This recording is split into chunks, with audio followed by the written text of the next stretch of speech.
Welcome to steno dictation. Dictation 5 second बाद शुरू होगा। Ready start.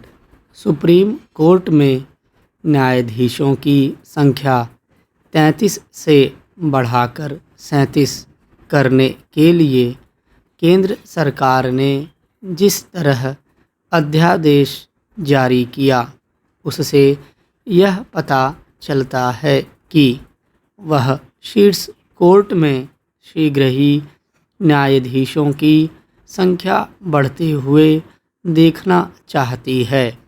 अब मुख्य न्यायाधीश को मिलाकर सर्वोच्च न्यायालय में कुल न्यायाधीशों की संख्या बढ़कर 38 हो जाएगी।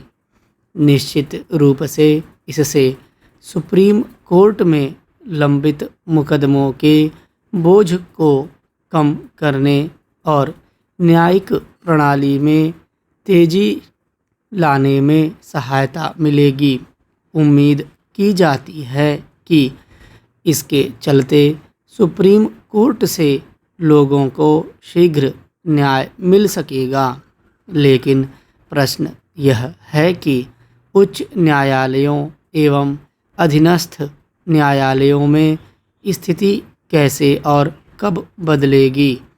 आवश्यकता ऐसे उपाय करने की भी है कि उच्च न्यायालयों एवं अधीनस्थ न्यायालयों में भी लंबित मुकदमों का बोझ कम हो और लोगों को समय पर न्याय सुलभ हो।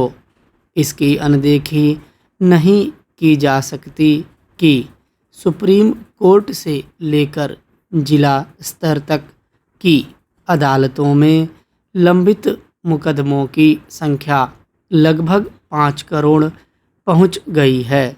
न तो लंबित मुकदमों का बोझ कम हो रहा है और न ही लोगों को समय पर न्याय मिल पा रहा है।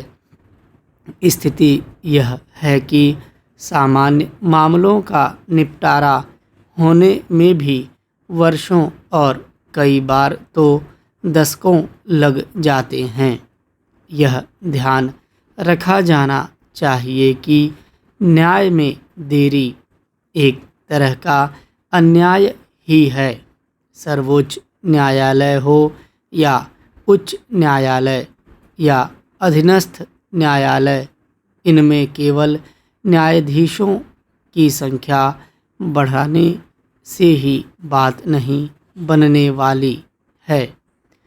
यदि समय पर न्याय देना है तो हर स्तर पर न्यायपालिका को पर्याप्त इंफ्रास्ट्रक्चर से लैस भी करना होगा।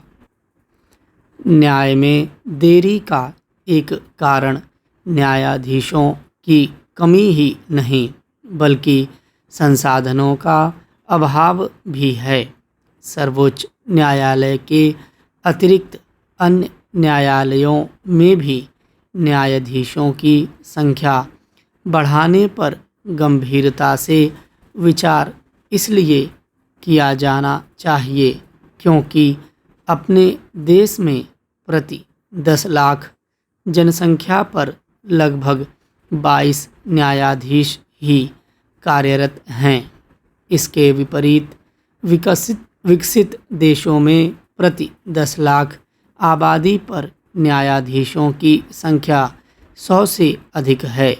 दशकों पहले विधि आयोग ने त्वरित न्याय सुनिश्चित करने के लिए प्रति 10 लाख आबादी पर कम से कम 50 न्यायाधीशों की नियुक्ति की आवश्यकता जताई थी। कोई नहीं जानता कि इस आवश्यकता की पूर्ति क्यों नहीं की जा पा रही है।